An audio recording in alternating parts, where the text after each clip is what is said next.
कल हम लोग क्या पढ़े थे? पिछली क्लास में हम लोग पढ़े थे अध्याय 6 त्रिभुज के बारे में पूरा परिचय पढ़े थे ना।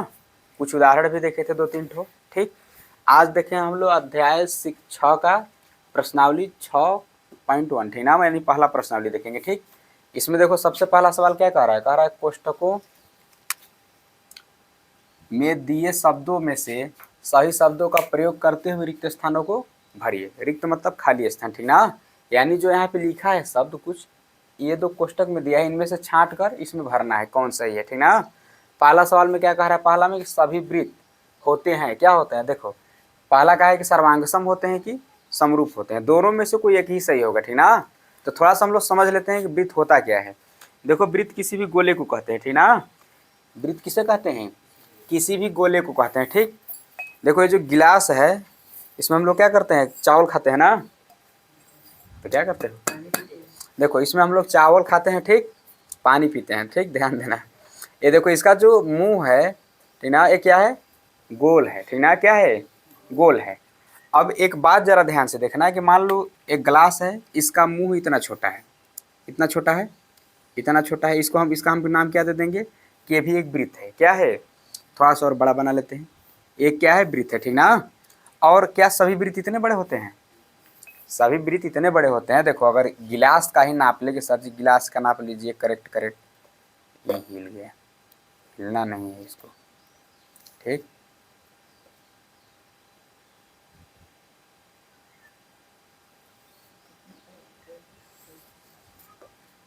ठीक ना, देखो इतना बड़ा गिलास का मुंह है, ये भी वृत्त है, ये भी वृत्त है। क्या दोनों सेम एक समान है, बराबर हैं? नहीं बराबर है ना।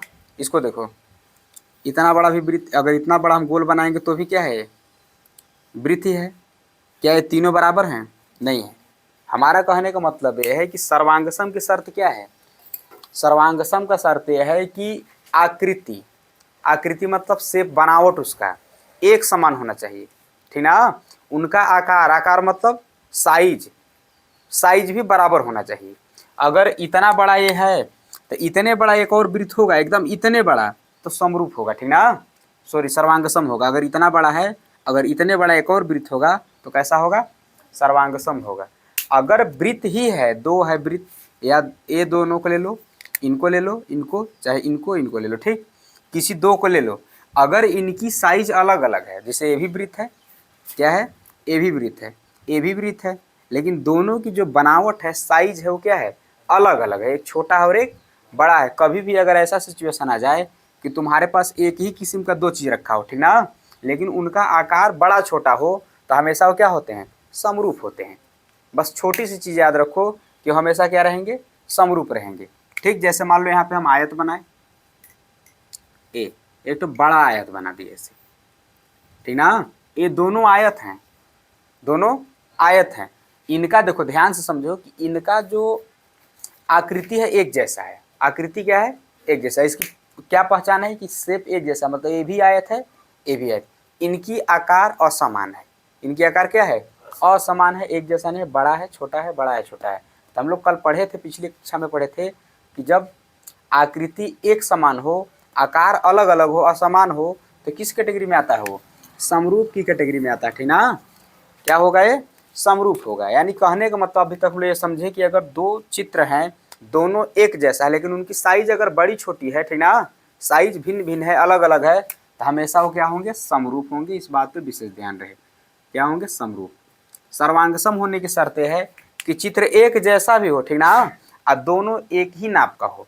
कहने का मतलब कि इसकी त्रिज्या कितनी है? अगर इसकी त्रिज्या हम ले लें कि मान लो यहाँ से यहाँ तक की त्रिज्या 3 सेमी है, तो दूसरों को वृत्त की त्रिज्या कितनी होनी चाहिए? 3 सेमी होना चाहिए। मतलब गोल है तो गोले होना चाहिए, और गोल जितना बड़ा है उतने बड़ा होना चाहिए, ठीक ना।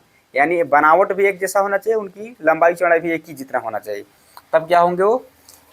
तब सर्वांग सम होंगे, अन्यथा समरूप होंगे, ठीक ना। दूसरा देखो क्या कह रहा है कि सभी वर्ग होते हैं, बात वही है, वृत्त वाला है, ठीक ना, मैटर सेम टू सेम है कि सभी वर्ग क्या होते हैं। तो देखते हैं क्या होते हैं। देखो एक ठो वर्ग हो गया, ठीक ना। देखो वर्ग यहाँ पे बन नहीं पाएगा, नाप नाप के हमारे पास नापना नहीं है। एक वर्ग ये हो गया। अब जरा इसको ध्यान से देखना, दोनों क्या है? वर्ग हैं, दोनों वर्ग है ना। अरे ये भी वर्ग है, ये वाला भी वर्ग है, दोनों वर्ग है। दोनों में क्या है देखो, एक छोटा है एक बड़ा है, दोनों दिखने में एक जैसा है कि दोनों वर्ग है, ठीक है दोनों वर्ग है तो, लेकिन दोनों में से कुछ बदलाव है इनमें, एक छोटा है एक बड़ा है। अगर दोनों एक के बराबर ही होता है, जैसे ये भी इतने बड़ा होता है ऐसे एकदम बराबर, ठीक ना, ये इतना बड़ा हो गया, ये वाला इतना बड़ा हो गया, एकदम दोनों एक नाप का रहेगा तो सर्वांग सम है। अगर दोनों एक ही चीज़ है, दोनों वर्ग है और दोनों एक नाप का है तो सर्वांग सम होगा। लेकिन ऐसा मुमकिन नहीं है कि हर वर्ग एक नाप का हो, ठीक ना। वर्ग है तो वर्ग है, बड़ा भी हो सकता है और छोटा भी हो सकता है। अगर वर्ग बड़ा छोटा होगा तो कैसे होंगे, समरूप होंगे। इतना बस ध्यान रखना है कि दो चित्र अगर होंगे, दो वस्तुएं होंगे, अगर वो एक ही माप के नहीं है, एक ही चीज़ है, ठीक ना। अब इनको देखो जरा ध्यान से देखना, इनकी बनावटें देखो सेम है, इनकी बनावट क्या है, एक जैसी है, सेम है ना। लंबाई भी देखो उतने है, चौड़ाई भी उतने है, मोटाई सब एक जैसा है। ये सर्वांग सम होंगे, क्या होंगे, सर्वांग सम होंगे। हर सर्वांग सम समरूप हो जाता है, ठीक ना। लेकिन अगर इसकी बनावट अलग अलग हो जाए, ठीक ना। अब इसको देखना, ये भी है, लंबा है, ठीक है, देखो लंबाई में थोड़ा कम है, मोटाई में भी कम है, ठीक ना। लंबाई में ज़्यादा है, मोटाई में क्या है, कम है। लंबाई में कम है, मोटाई में ज़्यादा है, लेकिन दोनों में देखो गोल है, दोनों लंबा है, ये भी गोल है ये भी लंबा है। इनमें अंतर क्या है, एक मोटा है एक पतला है, एक बड़ा है एक छोटा है, ठीक ना। यानी दोनों दिख तो रहा है कि सर जी गोल है लंबाई भी है ना, लेकिन इनमें हम क्या बताए हैं कि सर्वांगसम की शर्त क्या है कि दोनों एक जैसा होना चाहिए, इनमें कोई चेंजिंग नहीं होना चाहिए, ठीक ना, कोई भी बदलाव नहीं होना चाहिए। अगर बदलाव हुआ तो, अगर दोनों एक जैसा है तो समरूप हो जाएगा, ठीक ना। अगर अलग अलग है मतलब अगर दोनों एक जैसा है, उनमें कोई परिवर्तन नहीं है, ना तो बनावटी में अंतर है, ना तो उनकी साइज में अलग अलग है, ना तो कुछ में सब सेम है, तो क्या हो जाएंगे, सर्वांग सम। अगर दोनों एक ही चीज़ है, अलग अलग नहीं, ये नहीं कि वर्ग या आयत, वर्ग आयत नहीं होना चाहिए, वर्ग तो वर्ग और आयत तो आयत होना चाहिए। अगर दोनों एक ही चीज़ है, उनकी केवल साइज अलग अलग है तो क्या होंगे, समरूप होंगे। ये भी देखो, इनका दोनों एक ही चीज़ है लेकिन इनका साइज क्या है, अलग अलग है, तो क्या हो जाएंगे, समरूप हो जाएंगे ना। ये भी क्या है, समरूप है। अब जरा इसको देखना, कह रहा है कि सभी, और फिर जगह खाली छोड़ के कह रहा है त्रिभुज समरूप होते हैं। कह रहा है कि अब विकल्प भी दिया है कि केवल समबाहु और समद्विबाहु और समबाहु में से तुमको बताना है, ठीक ना। विषम बाहु होते हैं, समकोण होते हैं, कई प्रकार के त्रिभुज होते हैं, ठीक। लेकिन तुमको केवल दो में से बताना है कि इन दोनों में से ऐसा कौन है जो इनका जितना भी त्रिभुज बनाओगे सब के सब क्या होगा, समरूप होंगे। तो बना के देखते हैं। देखो सबसे पहले हम किसको बनाएंगे, समद्विबाहु को बनाएंगे। समद्विबाहु का मतलब होता है कि ऐसा त्रिभुज जिनकी दो भुजाएं आपस में क्या हो, बराबर हो, उसे हम क्या कहेंगे, समद्विबाहु कहेंगे। तो बिना दो चित्र के दो वस्तु को लिए तुम समरूप है कि सर्वांग सम नहीं बता सकते हो, ठीक। अब यहाँ पे देखो, इसको ले लिए 3, इसको ले लिए 3, इसको ले लिए 5, इसको ले लिए 7, इसको ले लिए 4, इसको ले लिए 4। हमको दोनों एक ही चीज नहीं होना चाहिए। कहने का मतलब ये त्रिभुज क्या है, ये समद्विबाहु है। समद्विबाहु का मतलब क्या होता है कि इनकी दो भुजाएं क्या हो, बराबर हो। इसको भी देखेंगे, इसकी दो भुजाएं क्या है, बराबर है, यानी दो भुजाएं बराबर हो गई। अब इसमें हमको क्या करना है, देखना है। देखो जो समरूप की कसौटियाँ होती हैं, मतलब इसका जो शर्त होता है कि समरूप है, क्या होता है कि इनका कोण जो है संगत कोण बराबर होना चाहिए। संगत कोण क्या होना चाहिए, बराबर होना चाहिए। साथ ही साथ इनकी संगत भुजाओं का अनुपात भी क्या होना चाहिए, वो भी बराबर होना चाहिए। तो मान लिए कि सब के सब हमारा कोण क्या है, सब के सब बराबर है, सब के सब कोण हमारा क्या है, सब के सब बराबर है। कोण को मान लिए हम बराबर है। संगत भुजाओं का क्या अनुपात बराबर है, देखो इसके अनुपात, इसको देखो ये 3 है बटे में 4 है, ठीक ना। फिर इसको देखो, इसका इसका देखो, तीहो 3 है, ये 4 है। फिर इसको देखो 5 है और 7 है। ये दोनों तो बराबर हो गए, लेकिन क्या ये बराबर हुआ, नहीं हुआ, ठीक ना। कहने का मतलब है कि जब समद्विबाहु त्रिभुज तुम लोगे तो उसमें क्या होगा कि दो भुजाएं तो आपस में बराबर हो जाएंगे, मतलब दो संगत भुजाओं का जो अनुपात होगा वो क्या हो जाएगा, बराबर हो जाएगा। लेकिन तीसरा अनुपात की कोई गारंटी नहीं है, तीसरी अनुपात की कोई गारंटी नहीं कि वो बराबर होगा कि नहीं होगा, ठीक ना। अब दूसरा उदाहरण देख लेते हैं। इसको देखो, इसको ले लिए 3 3 3, इसको ले लिया 5 5 5, ठीक। कोण मान लिए हम बराबर है, सब के सब कोण क्या है, बराबर है, संगत कोण बराबर है। भुजाओं को टेस्ट करो, चेक करो। देखो इस पहले इसको निकालो, 5 इसको दो बटे में, इसको लिखो 5 बराबर 5, ठीक ना। ऐसे लिखना, 5 नहीं है, यहाँ पे 3 लिखना पड़ेगा, ठीक। समबाहु है ना, तो पहले इसका लिखेंगे 3 बटे इसका 5, फिर इसका लिखेंगे 3 बटे 5, फिर इसका लिखेंगे 3 बटे 5। देखो सभी के सभी बराबर हैं। तो समबाहु त्रिभुज जो होते हैं वो हमेशा समरूप होते हैं, ठीक ना। समबाहु त्रिभुज जो होंगे हमेशा का हमेशा क्या होंगे, समरूप होंगे। क्यों, देखो क्यों होंगे, रीजन उसका क्या है कि तुम कितना छोटा एक चित्र बनाओ, एक चित्र को तुम कितना छोटा बनाओ, ठीक ना, ठीक है, छोटा बना दिए। एक चित्र को तुम कितना बड़ा बनाओ, लेकिन दोनों में तीनों भुजाएं क्या होंगे, बराबर होंगे, मतलब उनकी भुजाएं, दोनों की नहीं। जैसे इसका भुजा होगा 2-2 सेमी का हुआ, इसका 8-8 सेमी का हुआ, लेकिन तीनों की भुजाएं तो बराबर है आपस में ना।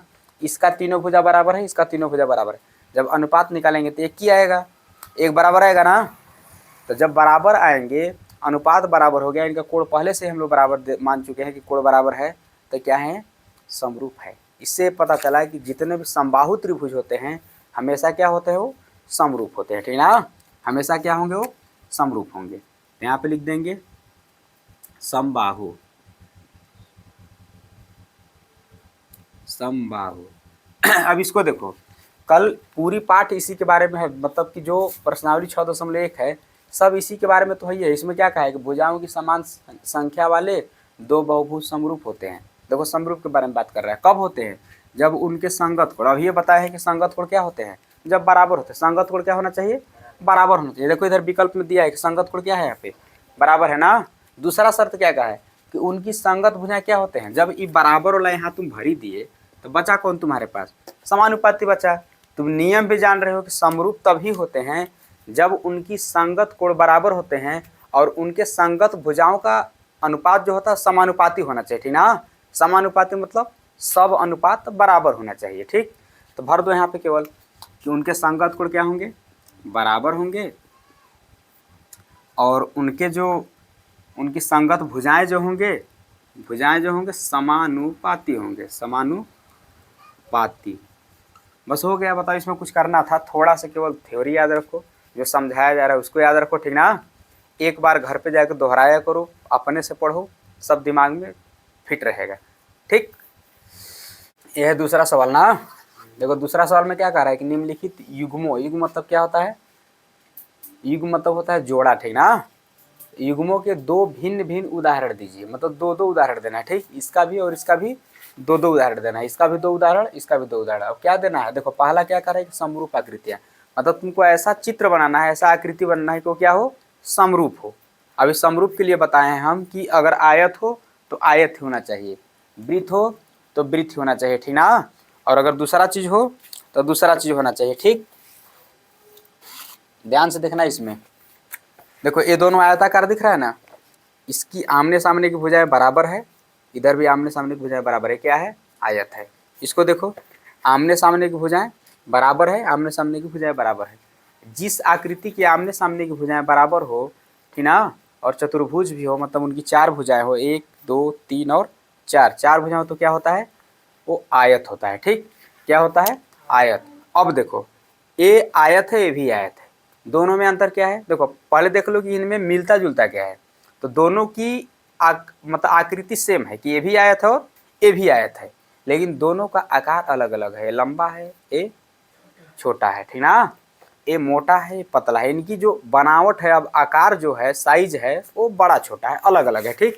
कहने का मतलब यह है कि समरूप में हम लोग जानते हैं कि अगर एक ही किस्म का, जैसे 2 उदाहरण देना है तो लिखेंगे हम लोग यहाँ पे, इसी का हल लिख लो चाहे उदाहरण लिख लो, ठीक ना। 2 उदाहरण देना है तो दे दो 2 उदाहरण। पहला क्या होगा, देखो कुछ भी बना दो, बस एक ही चीज़ बनाना है।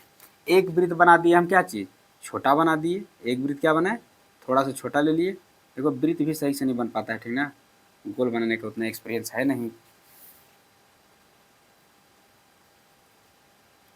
और एक ठो बड़ा ले लो, मान लो हम इतना बड़ा एक ठो ले लिए ऐसे।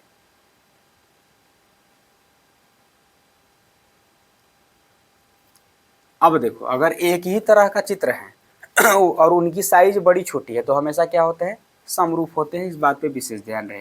ये देखो दोनों वृत्त हैं, ठीक ना, ये हैं समरूप। अब दूसरा का उदाहरण क्या लेंगे, दूसरा वाला ले लो, एक आयत इसको ले लिए और एक आयत इससे बड़ा ले लो, ठीक ना। थोड़ा सा पता नहीं इधर दिखेगा कि चमकेगा, क्या होगा, नीचे बना देना, ठीक ना।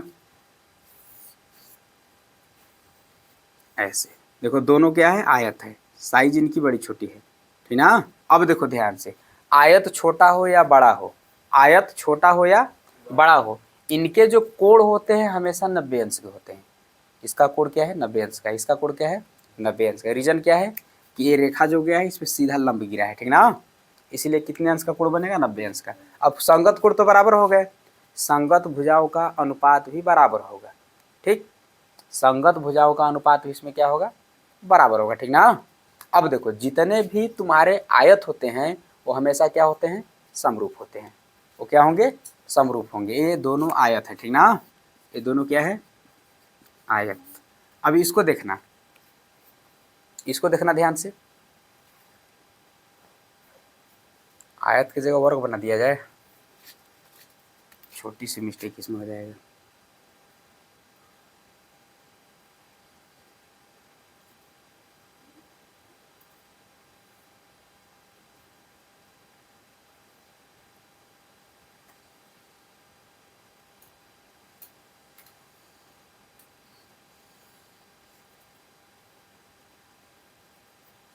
चलो दिख रहा है हल्का हल्का वर्ग की तरह ना। चलो आयत में देखिए वर्ग ले लो,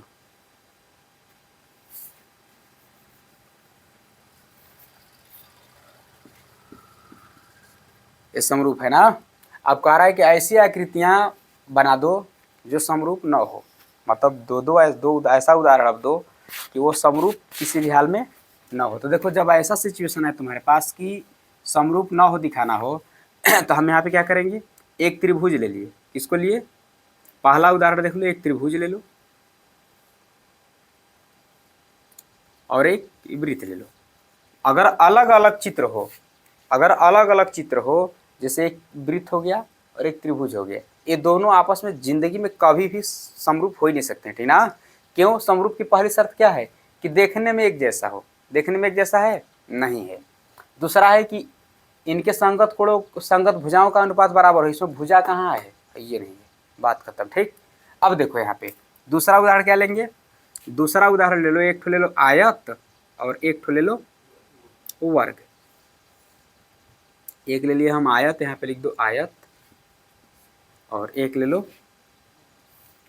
वर्ग। का तो माप सही से मिल नहीं पाता, ठीक है, बड़ा छोटा हो जाता है।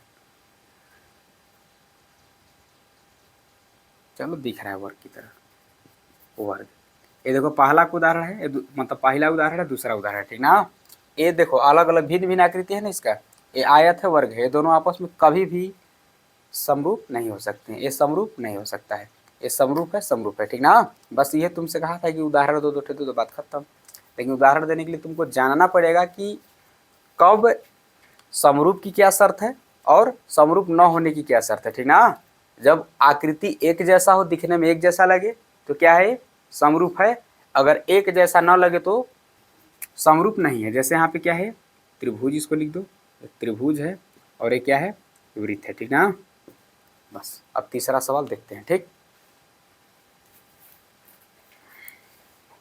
आपने बताइए, देखना इस प्रश्नावली का लास्ट सवाल है ना। इसमें क्या कह रहा है कि बताइए कि निम्नलिखित चतुर्भुज, च है ना, च को हम कहाँ बना दिए,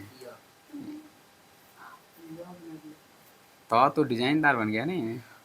चलो, चतुर्भुज समरूप है या नहीं, बस समरूप है या नहीं बताना, ठीक ना। देखो देख कर पहले बताना सीखो कि समरूप है कि नहीं है। पहले ध्यान से एक चीज देखो, ये वर्ग है, मतलब इस चतुर्भुज है, ये चतुर्भुज है, वर्ग आयत से अभी हम कोई मतलब नहीं है। अब दिखने में ये भी वर्ग लग रहा है, ये भी वर्ग लग रहा है, कैसे, देखो इसकी भी चारों भुजाएं क्या है, एक समान है, इसकी भी चारों भुजाएं क्या है, एक समान है। अब कहोगे सर जी, जब इसका भी चारों भुजा एक समान है, इसका भी चारों भुजा एक समान है, तो ऐसी लग रहा है कि सर्वांगसम होगा।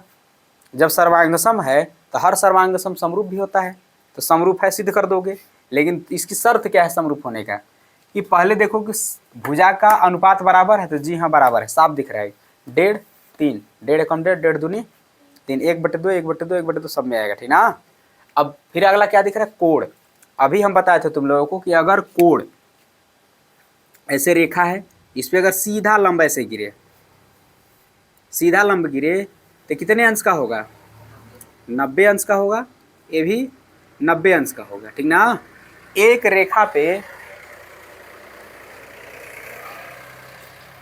देखो, इधर एक रेखा पे बना कोण कितने अंश का होता है? 180 अंश का होता है। कितने अंश का होता है? 180 अंश। कहने का मतलब अब यह है कि जब इसी को हम आधा आधा बांट देंगे, आधा आधा, तो इधर 90 बचेगा, उधर कितना बचेगा? 90 ना बचेगा। आधा आधा बांटे तो 90 90 बचा। अब देखो शर्त एक चीज और देखना, अभी एक चीज और बताए थे कि अगर रेखा ऐसे है, अगर इस पे ऐसे होने के बजाय, ऐसे होने के बजाय अगर ऐसे हो जाए, क्या हो जाए? इस तरह से अगर झुक जाए तो जो 90 अंश था अब क्या हो जाएगा? 90 अंश से कम हो जाएगा। क्या हो जाएगा? 90 अंश से कम हो जाएगा।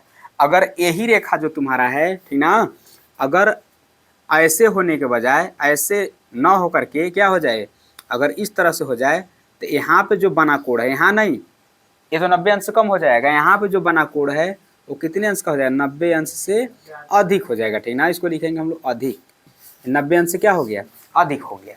अब जरा ध्यान से इस चित्र को देखो कि अगर इस रेखा को हम और आगे बढ़ा दें तो इस पे सीधा पाई ऐसे गिरेगा ना, देखो सोज ऐसे आएगा ना, ऐसे, ये सीधा आया ऐसे, मान लो अभी टेढ़ दिख रहा होगा, मान लो सीधा आया, तो यहाँ पे ये 90 अंश का होगा। लेकिन जब इधर झुक गया तो कितने अंश का होगा? 90 अंश से क्या है? कम है। क्या है? कम। अब इसमें सब के सब कोण कितने अंश के हैं? देखो इहो 90 है, इहो 90 है, इहो 90 है और ये भी 90 है। लिखने का तरीका पीछे बता चुके हैं, ठीक ना। लिखवाएंगे नहीं कि कैसे कैसे लिखोगे सब, बस केवल हिंदी लिख देना, आंसर हो जाएगा, ठीक। अब देखना ध्यान से, 90 अंश से कम है। जब ये 90 अंश से कम है, अब इसको देखो, ये 90 अंश है नहीं है। अभी देखो इसको, देखो टेढ़ है, इस ऐसे ना होकर के ऐसे है ना, इसको देखो, इसका सोझाई उधर जाएगा ना, सोज इधर आएगा, लेकिन है इधर। तो इसका जो इसके बीच में जो बना कोण है 90 अंश से क्या है? ये वाला 90 अंश से अधिक है, ठीक ना। 90 अंश से अधिक है। जब 90 अंश से कम है, ये अधिक है, तो इसके सामने जो भुजा है ये वाला, ये भी क्या है? 90 अंश से कम है। देखो ध्यान से देखो, झुकाव ज़्यादा है। अगर ऐसे है तो 90 अंश है, ठीक ना। सोज अगर ऐसे है तो 90 अंश है, ऐसे झुक गया तो ये वाला जो यहाँ पे कोण बन रहा है 90 अंश से क्या है? कम है। अगर ऐसे हो गया तो 90 अंश से ज़्यादा है, ठीक ना। तो ये चीज़ देखो, 90 अंश से कम, इसको देखो 90 अंश से इधर फैला है ना, इधर इसको ऐसे खींच दो, आई देखो इधर आया है। अगर इसका सोच खींचोगे तो यहाँ आएगा ना। अगर यहाँ आता तो 90 अंश का होता, उधर गया है तो क्या हो गया? 90 अंश से अधिक। 95 हो सकता है, 97 हो सकता है, हमको पता नहीं। नापने पे पता चलेगा कितने अंश का कोण है। अब ध्यान से देखो कि संगत कोण, इनका जो संगत भुजाओं का अनुपात है वो बराबर हो गया। संगत भुजाओं का अनुपात देखो 1.5/3 आएगा, तो काटोगे तो 1.5 एकम 1.5, 1.5 दूना के 3 होगा, ठीक ना। सब आएगा 1/2, 1/2। लेकिन इनका जो कोण है, संगत कोण है, वो बराबर नहीं है। देखो ये 90 अंश से कम है, 90 अंश है, 90 अंश से अधिक है, 90 अंश है, 90 अंश से कम है, 90 अंश है, ये 90 अंश से अधिक है, 90 अंश है, यानी कोई कोण इनका बराबर नहीं है। अब जब दोनों शर्त में से, हम बताए थे पिछले क्लास में कि जब दोनों शर्त में से एक शर्त का पालन न हो तो क्या है? समरूप नहीं है, ठीक ना। अगर शर्त दोनों क्या है कि इनके संगत कोण बराबर होने चाहिए और इनके संगत भुजाओं का अनुपात बराबर होना चाहिए, मतलब संगत भुजा जो है समानुपाती होना चाहिए, ठीक ना। अगर ऐसा नहीं है तो समरूप नहीं है। यहाँ पे लिख देंगे डायरेक्ट अब कि, लिख देना ऐसे कि इनके संगत भुजाओं का, देखो हिंदी थोड़ा बना के लिख दो, संगत भुजाओं का अनुपात समानुपाती है। क्या है? अनुपात समानुपाती है, लेकिन इनका संगत कोण बराबर नहीं है, ठीक ना, बराबर नहीं है। अतः यह समरूप नहीं है, समरूप नहीं है। हो गया आंसर, ठीक। पहले पता करो कि दोनों शर्त पालन हो रहा है कि नहीं। अगर शर्त पालन हो रहा है तो ठीक है, नहीं हो रहा है तो हिंदी बना के लिख दो, चाहे जैसे कल निकालने सिखाया तो वैसे निकाल के इसको दिखा दो, ठीक ना। ठीक, कोई दिक्कत इसमें? देखो जिस तरह से लिखा गया है पेपर में उसी तरह से लिख रहा है, ठीक ना। डायरेक्ट पूरा पूरा नंबर मिलेगा, जब भी आएगा ये तो 2 नंबर का आएगा, अब आएगा तो कर देना।